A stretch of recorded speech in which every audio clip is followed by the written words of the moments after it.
Hello, this is Dr. Grande. Today's question is, can I analyze the case of Sean Combs? Just a reminder, I'm not diagnosing anybody in this video, only speculating about what could be happening in a situation like this. If you enjoyed this video, please like it, subscribe to my channel, and consider supporting me on Patreon. I will put the link to Patreon in the description for this video. First, I'll look at the background of this case, move to the timeline of the controversies, then offer my analysis.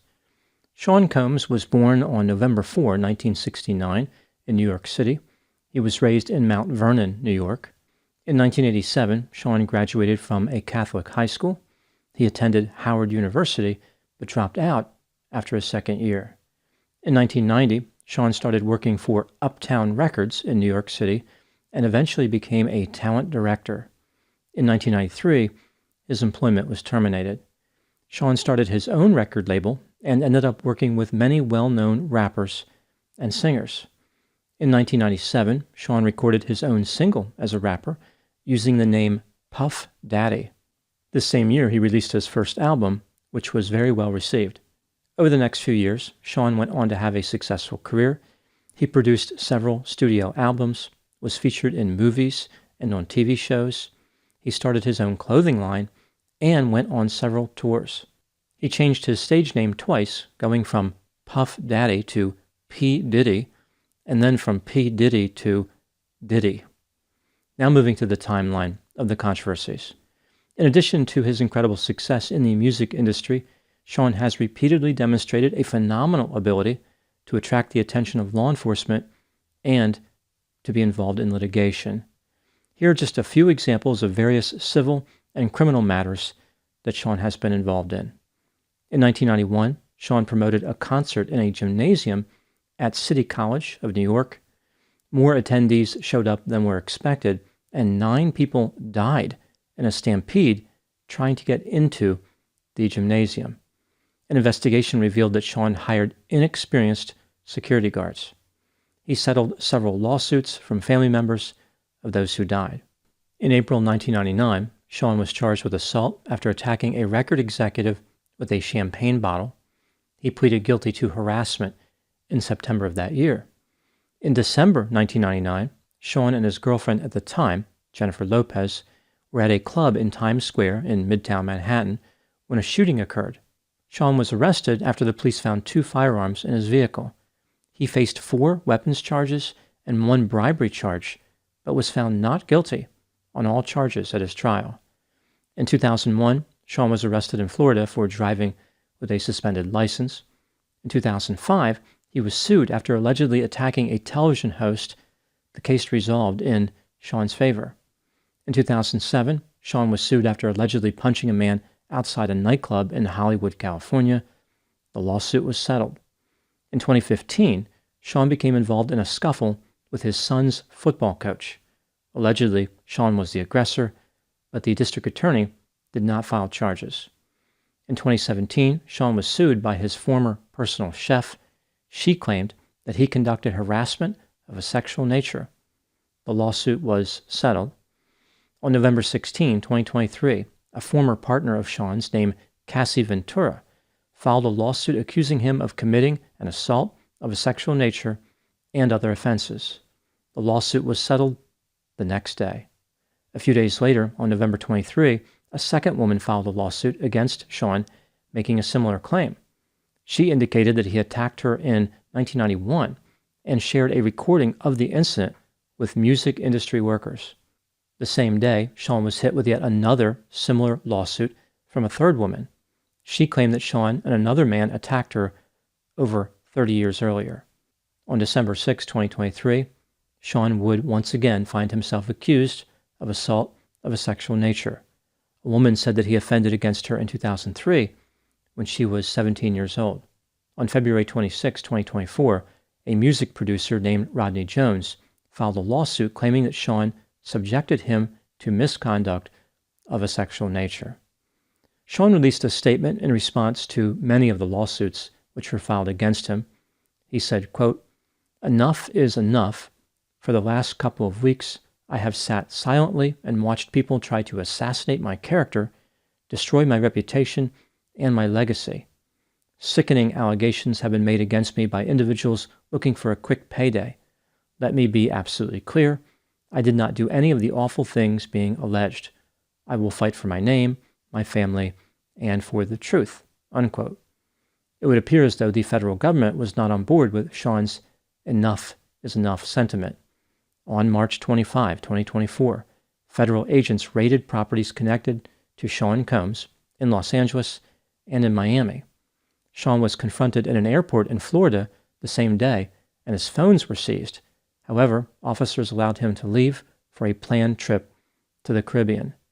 The government indicated that the raid was connected to allegations involving firearms, illegal narcotics, and offenses related to sex. Sean's attorney accused the government of using military-level force to execute the search warrants and stated that Sean was innocent. Now moving to my analysis. Here are my thoughts on a few areas that stood out to me in this case. Item number 1. Sean Combs is facing several lawsuits, which would be financially devastating to many people, but may not matter a lot to him. His net worth is over $1 billion.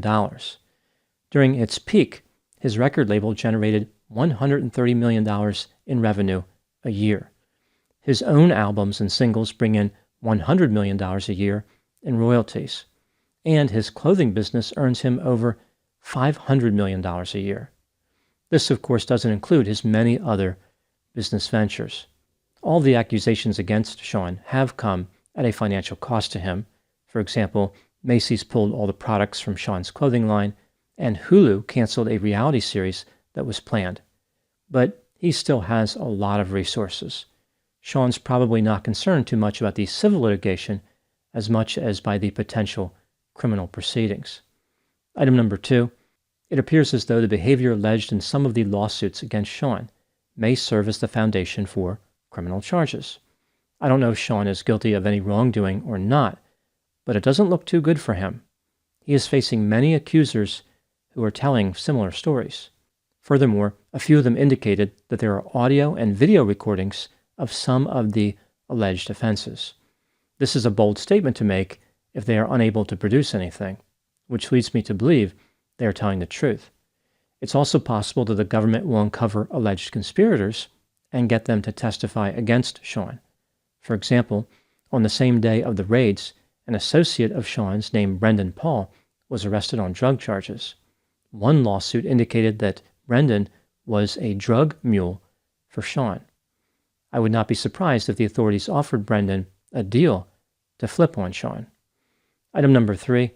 To get an idea of what could be going on with Sean's personality, let's take a look at the claims made against him in the lawsuit filed by Cassie Ventura. This is the one that was settled one day after being filed. Here is a summary of the allegations. In late 2005 or early 2006, 19-year-old Cassie Ventura met 37-year-old Sean Combs. In February 2006, Cassie signed a 10-album deal with Sean's record label. Early in their business relationship, Cassie heard rumors that Sean was interested in her romantically, but she was disgusted by him. At her 21st birthday, Cassie received an unwanted kiss from Sean. In 2007, they had sex for the first time when they were in Miami. After this, Sean rented Cassie an apartment in Manhattan and one in Los Angeles. He showered her with gifts, including a motor vehicle, and took care of many of her expenses. Sean appeared to be gaining control of her life.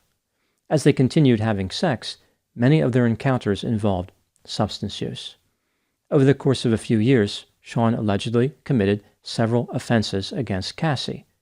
A few examples: he forced her to keep a gun in her purse, beat her in a Cadillac Escalade, kicked her in the face, arranged to have male sex workers engage in activity with Cassie as he watched, blew up a car owned by someone Cassie had dated, as in used some type of explosive device to destroy a vehicle, and in 2018, allegedly committed an assault of a sexual nature against Cassie.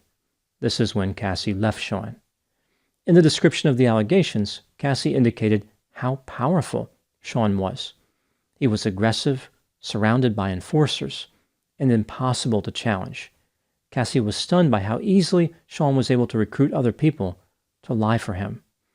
If these allegations are true, it supports the theory that Sean is self-centered, reckless, impulsive, irresponsible, grandiose, hedonistic, manipulative, and has a sense of entitlement.